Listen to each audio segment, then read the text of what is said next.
What's up, everybody? It is Wednesday, January 11th, 2023, and it's the first installment of 2 Minutes with Jeff this year, so let's dive into it. So I hope everybody had a great New Year's. 2023 is going to be a good year. I just wanted to, there's not too much going on in the market right now, but I wanted to kind of give you just my brief thoughts on what I think is going to happen this year as far as the housing market. So as everybody knows, interest rates, they've kind of tapered off a little bit. The Fed is still trying to combat inflation. It seems like they're winning that battle, actually, and data and numbers can back up those claims. I could dive into that in a different video, but right now it looks like the Fed is slowly winning on the battle of inflation. And we're to the point that the numbers today that we're looking at, it's a year-by-year basis. So the numbers that we're looking at today, 2023 versus 2022, when inflation was really high. So we're already seeing a decrease in inflation. So that's a good thing.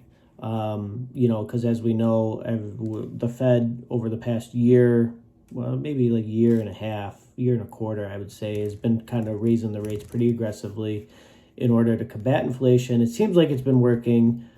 They may have some other issues on their plate, but again, that's another video for another time. I wanted to talk about the housing market. Obviously, real estate is supply and demand. Let's not forget that. I see all these clickbait articles on the internet all the time. I try not to read them because they are just clickbait. They're doom and gloom articles. Real estate market is supply and demand. And if you just kind of keep that simple principle in perspective, we are still at historic lows of supply. We are half the level where we were pre-pandemic, and it's going down. August 2022 was the peak level of where we had inventory, and it's slowly started to trickle down from there.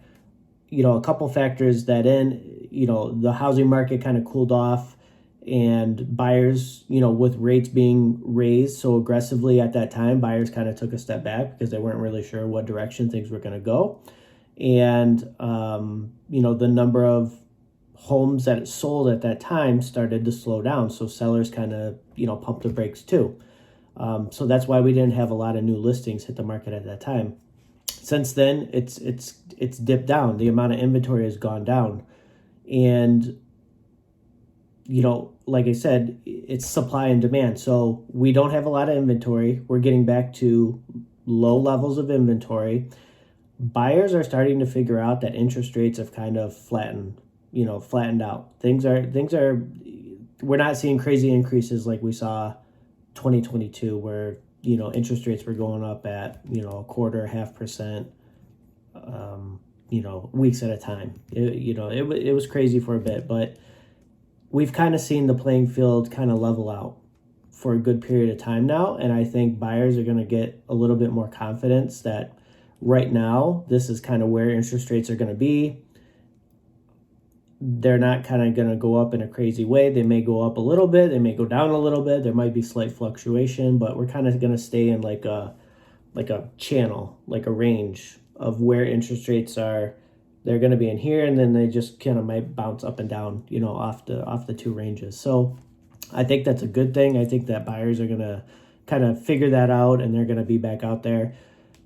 Honestly, if you were to put a gun to my head, what I see in the near future is we're going to see buyers. This is the same real estate cycle that we go through all the time. In the wintertime, it's slow in Michigan, in Metro Detroit. Nobody wants to move in the winter. You can find good deals at this time because people that are listing their houses right now are pretty motivated to sell. But buyers typically are not crazy about buying a house this time of year. Fortunately, we don't have any snow on the ground right now, but in a typical situation, we would have a lot of snow, moving. It's just kind of a pain to do it this time of year. So you have to factor that into is we have that cycle here locally. It's kind of the micro cycle that we have in Metro Detroit. But what happens? What happens every single year is once springtime hits, once things start to, spring hits, winter's gone, kids are getting ready to get out of school, that's when the market picks up. That's when the activity of buyers are out there. And I think we may get back to the whole multiple offer on properties again, but just for the fact that the lack of inventory. That's my only basis on that. There's not a lot of houses out there for sale, and I still believe that there are a lot of buyers out there. So I hate to say it, it was kind of crazy in 2021 in the beginning of 2022, but we may be headed in that direction. If that does happen, I won't be surprised. I won't be surprised because supply and demand, that basic economic principle, low supply, high demand. So that could be headed that way in the future. Am I worried about housing prices crashing? No, I'm not. I'm not worried about that one bit.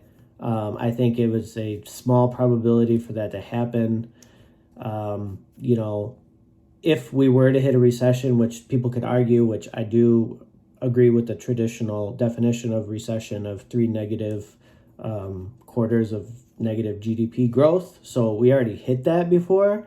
But if you look at historically, and I wish I was better at video editing and doing this kind of stuff, because I would like to put like a chart or a graph in this video, and maybe, I don't know, I'll spend some time trying to figure that out. But if you look at the last recessions we had, there was one, I think, in 2015, 2018, 2008, 2006. Every time you saw that, interest rates went down. Every time there was a recession, interest rates went down. Okay, so if we have a recession, plan on interest rates going down. And what happens when interest rates go down? It's cheaper to borrow money.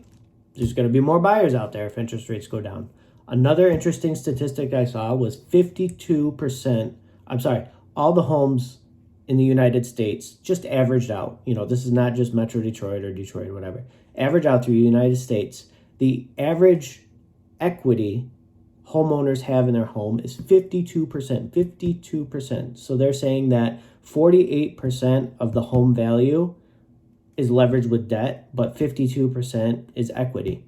So debt is what you owe on the house, like a mortgage or whatever. Equity is money, the value that you have that you don't owe money on the property. So again, a national average, but that's huge, because that means to me that we're not going to see short sales, because short sales is when you owe, you want to sell the price short of what you owe the mortgage company. I don't see a lot of that happening.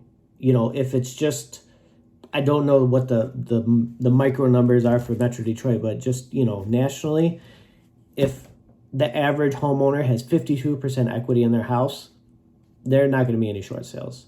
Foreclosures, it's kind of interesting because in 2021, we saw a moratorium, with COVID. They said that there's not going to be any foreclosures going on. It kind of increased in 2022 because those moratoriums ended. Will we see more foreclosures? I think, possibly, but it's not going to be a flood of the market like we saw back in 2010.